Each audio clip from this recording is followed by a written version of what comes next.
late. Something about those city lights were calling out my name. Now mama, don't you cry.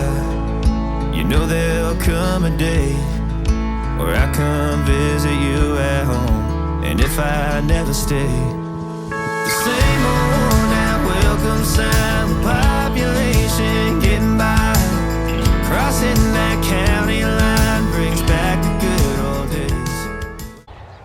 Hello mga friends, good morning. At nandito tayo ngayon sa garden, dear friends. At mangunguha tayo ng leaves, dahon ng ampalaya, dear friends. So ito yung lagayan ko. So samahan nyo ako. Ngayon mga friends ay last week of, no, not last week, but we are in the middle of August, mga friends. Oh, my plants. Maybe I have to irrigate them because my how do you call this,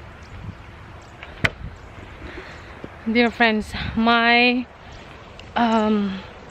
my kalabasa is sad. Maybe I have to I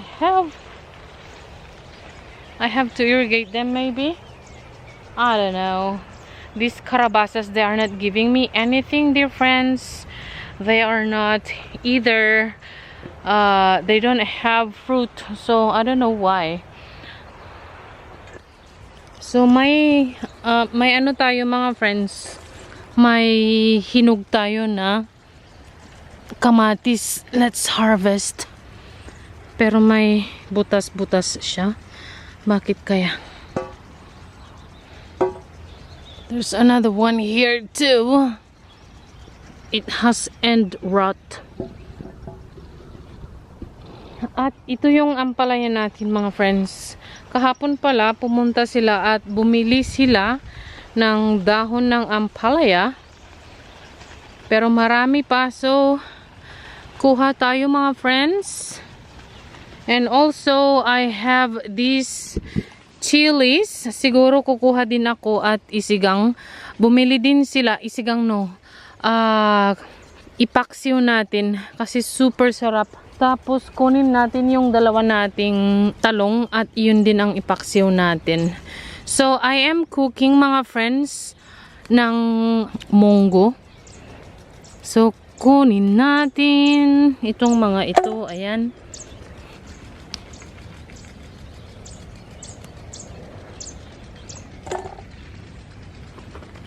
Ito, maanghang siguro ito kasi magulang na siya. Here.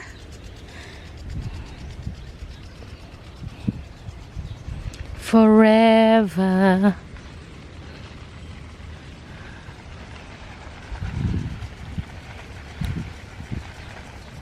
Oh, magulang na rin itong mga ito. So, bale, magluluto tayo ng paksiw na ganito.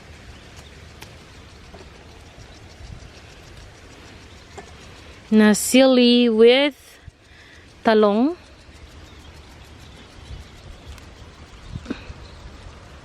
Ay.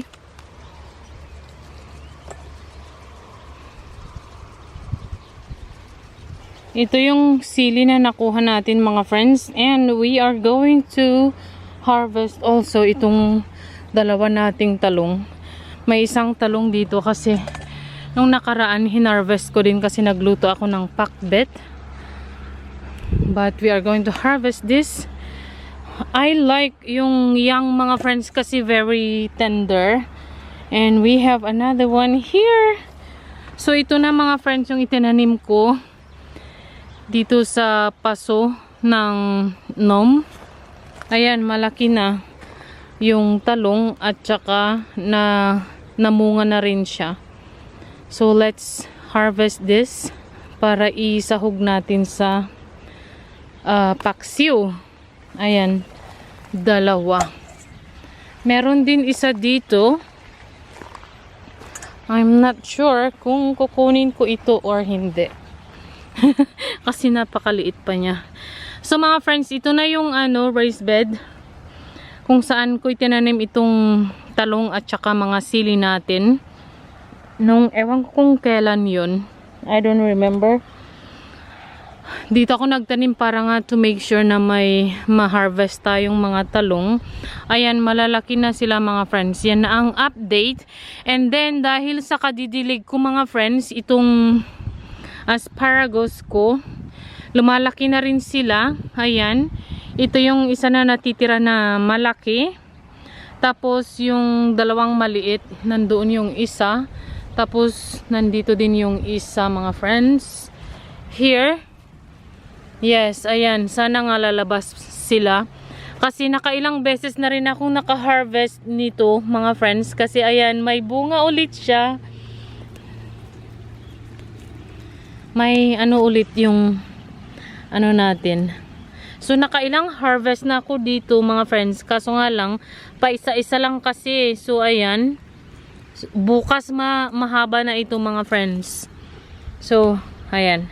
Hindi ako nag-irrigate kahapon ng hapon, pero kahapon umaga lang ako nag-irrigate. So, maybe I'm going to irrigate it as well this afternoon. Bakit kaya ang ano, napakadaling ma-dry?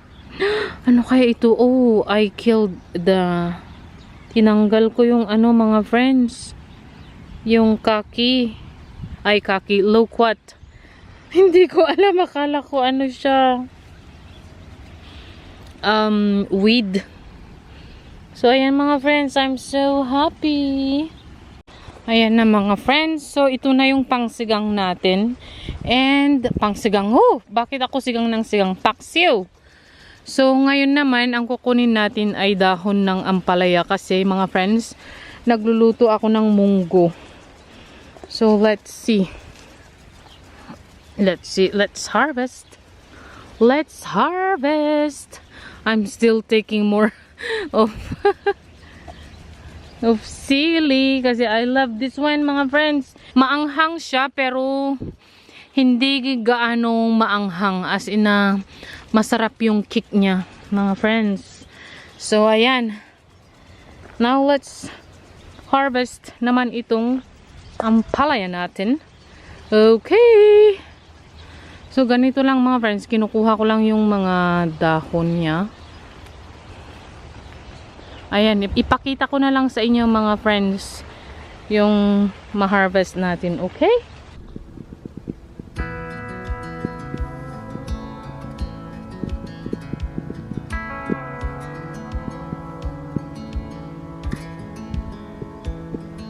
I never thought I'd fly over my own state. Something about those city lights were calling out my name. Now mama, don't you cry. You know there'll come a day where I come visit you at home. And if I never stay, the same old now welcome sound population. Mga magulang na ang kinukuha ko mga friends. That county line brings back the good old days with the same old station. Kunin ko na rin itong mga friends at isahog din natin.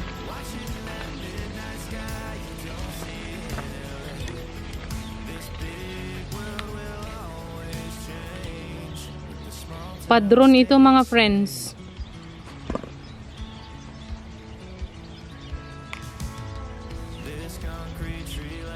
At ito yung maanghang. Yes! May nabuhay pala na maanghang na sili. I mean, yung parang sa atin. Thank God meron. Ito mga friends ang ating na-harvest. So sama-sama na lahat yan mga friends. Yung sili, talong, at this one, dahon. So let's go! Friday football lights sure did feel like fame. This big world will always change, but the small town will stay the same.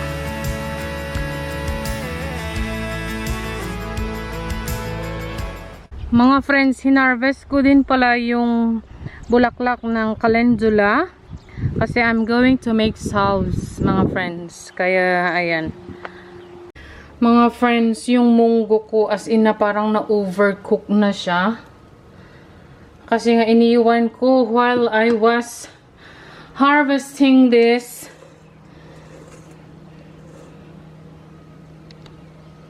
So ito yung mga ano natin mga friends. Calendula.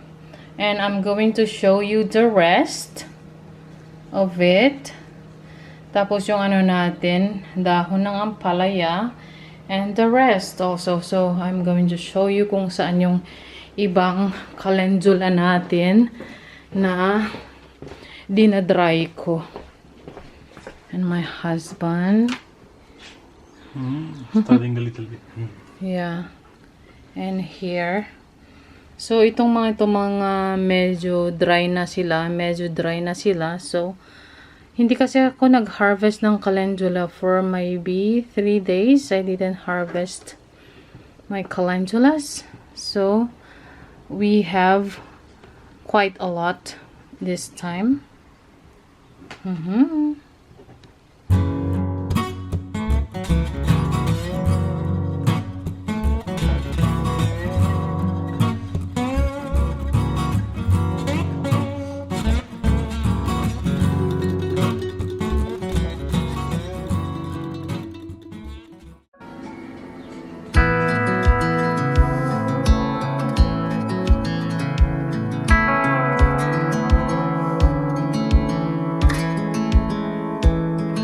I never thought I'd fly over my own state. Something about those city lights were calling out my name. Now, mama, don't you cry. You know there'll come a day where I come visit you at home. And if I never stay, the same old that welcome sign with population getting by, crossing that county line brings back the good old days. I was cleaning the leaves, dear friends, and then hindi ko na malayan. So let's put our munggo.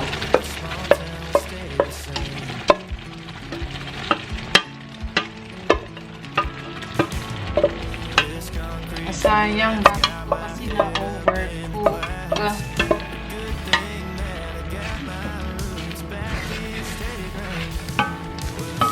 Have to add a little bit of water.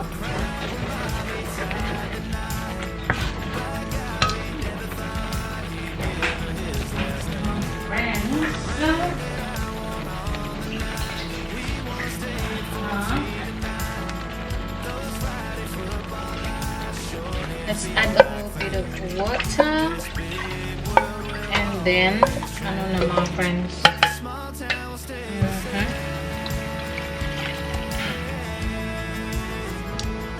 And then salt or patis. Thought these freeways led to freedom. Thought I'd leave and find my... So, pag kumulo mga friends, ilagay natin yung dahon ng ampalaya. Go back to the place where the same old that welcome sign with population. So, clean na mga friends. And, yeah, ilagay na natin. I have to try if the taste is okay. Masarap na siya. So, let's add in.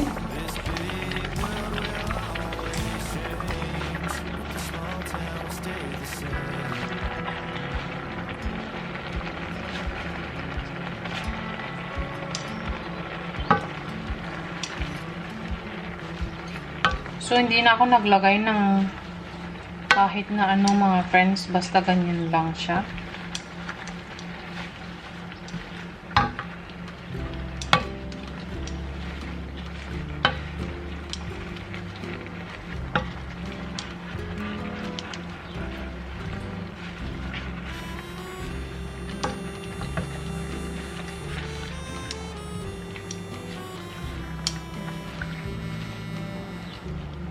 Ang bango! Ang bango-bango ng bulaklak.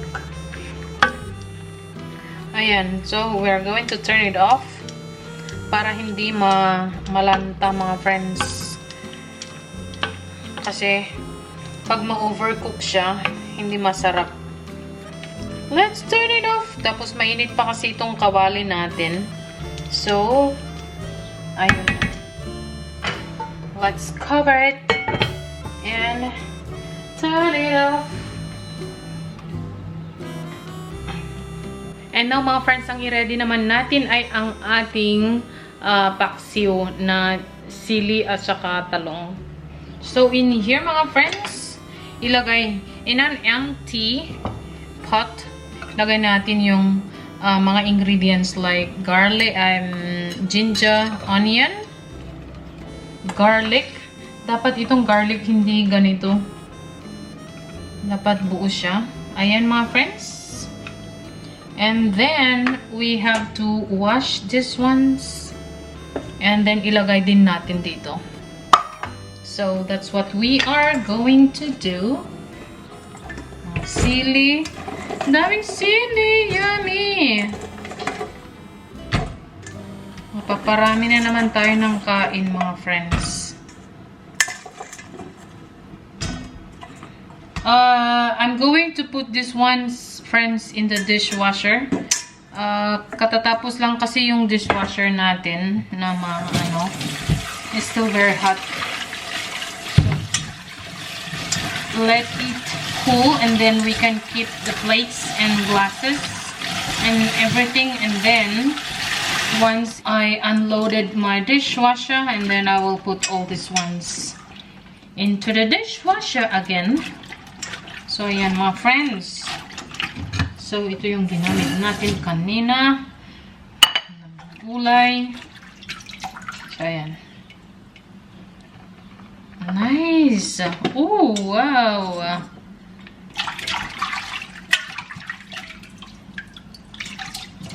Nice! So, once more.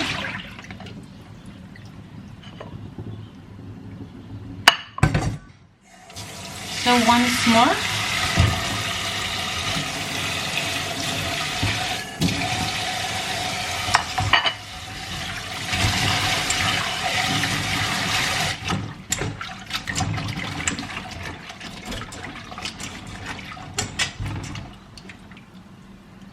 Ang gaganda mga friends ng ating sili. Look.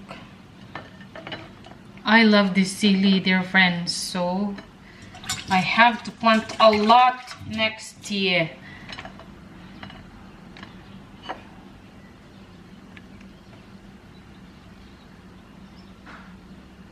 Tapos, yung isa naman, this one, mga friends. Let's wash it.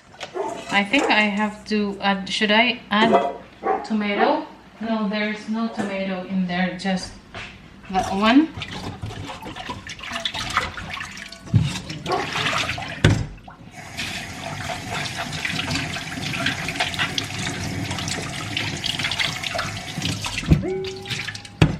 So I have to clean it.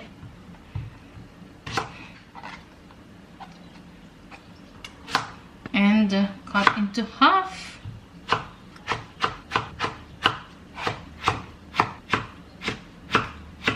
There, friends, let's add our vegetables.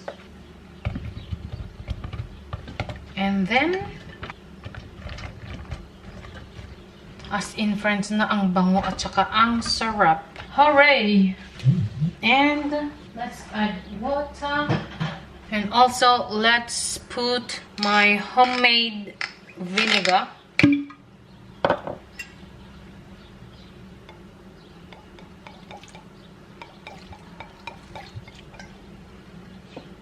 And let's turn it on. Let's put a little bit of water. And then cover it up. And we have to wait, mga friends, hanggang kumulo siya, and then lagyan natin ng bagoong. Na yung bagoong na yun ay ginawa ko din way back, hindi ko na maalala. Mga 2 years ago siguro. Pero still, ang bango-bango, mga friends. Yeah, kasi preserve nga siya. kumukulo na siya mga friends. So, let's put our, how they call this, bagoong. So, mga friends, nilagay ko yung kamatis na kinuha natin sa garden. So, let's mix a little bit.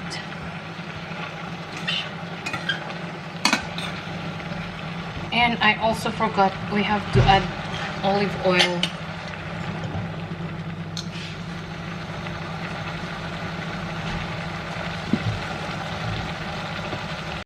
So mga friends, ito yung bagoong natin. Nagpainit ako ng tubig para yun ang ilagay natin para mas mabango. Bagoong talaga mga friends ang nagpapasarap sa paksiw. So mainit guys.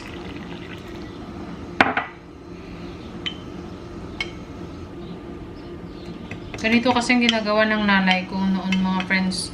Or kung maraming sabaw yung niluluto niya, doon na lang siya kukuha. Pero konti kasi yung inilagay ko. So, let's put this one in there. And let's use also this strainer. Para sa ganun, makita natin o masala natin ng mabuti. Ayun. Wow! Ayan, masarap. Lagyan natin ng konti pang tubig. Ayan! Yummy. So, yan na yung isda mga friends. Mga tinik ng isda. Let's try later. Asin ang bango.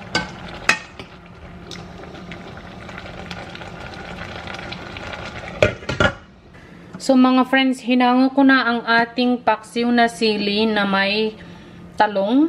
As in na, ang sarap mga friends. Masarap yung sabaw niya. Medyo maasim-asim. Tapos ang bango dahil sa mga ginger, garlic, and onion. As in mga friends, masarap yung sabaw niya. Masarap ihalo sa kanin na mainit. So ang next naman na lulutuin ko mga friends ay ang breaded chicken. So yun ang lutuin ko friends for the girls.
Ito mga friends.